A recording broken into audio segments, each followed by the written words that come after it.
नमस्कार। आज हम जानेंगे 11वें श्लोक का अर्थ। अब 11वें श्लोक से 13वें तक का परम अक्षर निर्गुण निराकार पर ब्रह्म की उपासना करने वाले योगियों की अंतकालीन गति का वर्णन करने के लिए पहले उस अक्षर ब्रह्म की प्रशंसा करके उसे बतलाने की प्रतिज्ञा करते हैं। श्लोक 11।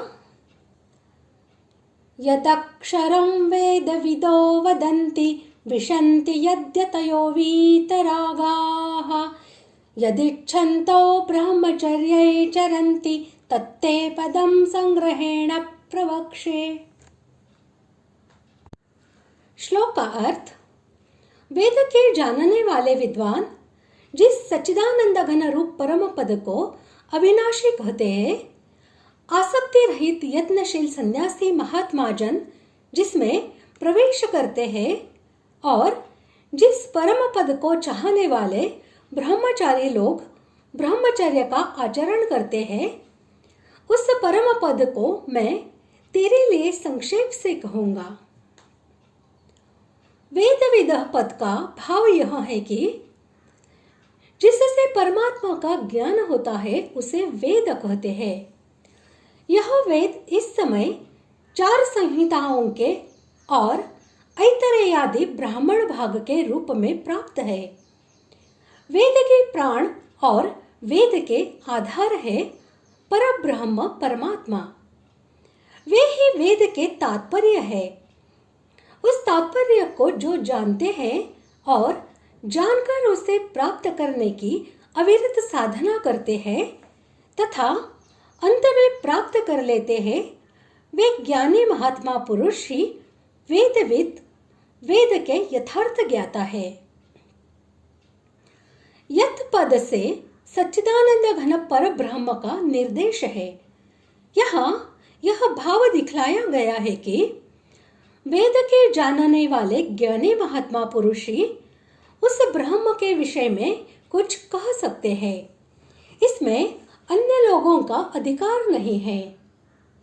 वे महात्मा कहते हैं कि यह अक्षर है, अर्थात यह एक ऐसा महान तत्व है जिसका किसी भी अवस्था में कभी भी किसी भी रूप में क्षय नहीं होता।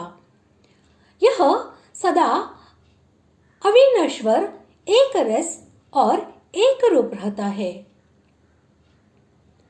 जिनमें आसक्ति का सर्वथा अभाव हो गया है वे वीतराग है, और ऐसे वीतराग तीव्र वैराग्यवान परमात्मा की प्राप्ति के पात्र ब्रह्म में स्थित एवं उच्च श्रेणी के साधनों से संपन्न जो सन्यासी महात्मा है, उनका वाचक यहाँ यतः पद है। यत विशन्ति इसका शब्दार्थ है जिसमें प्रवेश करते हैं। अभिप्राय यह है कि यह यत पद उस सच्चिदानंद घन परमात्मा को लक्ष्य करके कहा गया है, जिसमें उपर्युक्त साधन करते करते साधन के शेष सीमा पर पहुंचकर यति लोग अभेद भाव से प्रवेश करते हैं। यहाँ यह स्मरण रखना चाहिए कि इस प्रवेश का अर्थ कोई आदमी बाहर से किसी घर में घुस गया ऐसा नहीं है। परमात्मा तो अपना स्वरूप होने से नित्य प्राप्त ही है। इस नित्य प्राप्त तत्व में जो अप्राप्ति का भ्रम हो रहा है, उस अविद्यारूप भ्रम का मिट जाना ही उसमें प्रवेश करना है।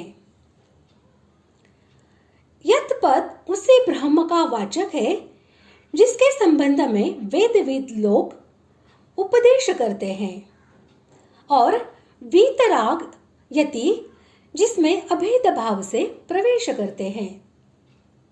यहाँ इस कथन से यह भाव समझना चाहिए कि उसी ब्रह्म को प्राप्त करने के लिए ब्रह्मचारी ब्रह्मचर्य व्रत का पालन करते हैं।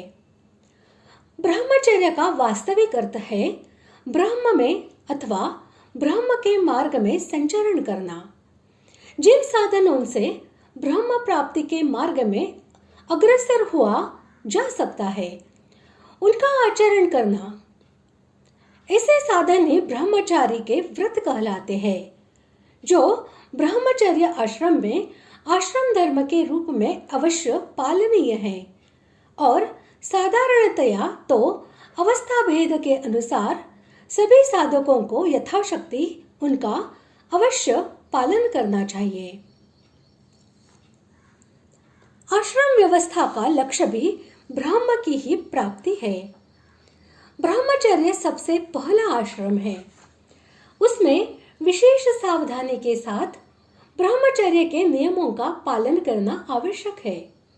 इसीलिए कहा गया है कि ब्रह्म की इच्छा करने वाले ब्रह्मचर्य का आचरण करते हैं। वह पद मैं तुझे संक्षेप से कहूंगा। इस वाक्य से भगवान ने यह प्रतिज्ञा की है कि उपर्युक्त वाक्यों में जिस परब्रह्म परमात्मा का निर्देश किया गया है वह ब्रह्म कौन है और अंतकाल में किस प्रकार साधन करने वाला मनुष्य उसको प्राप्त होता है, यह बात मैं तुम्हें संक्षेप से कहूंगा। इस प्रकार आज हमने 11वें श्लोक का अर्थ जान लिया है। अगले भाग में हम 12वें और 13वें श्लोक का अर्थ एकत्रित जानेंगे। धन्यवाद।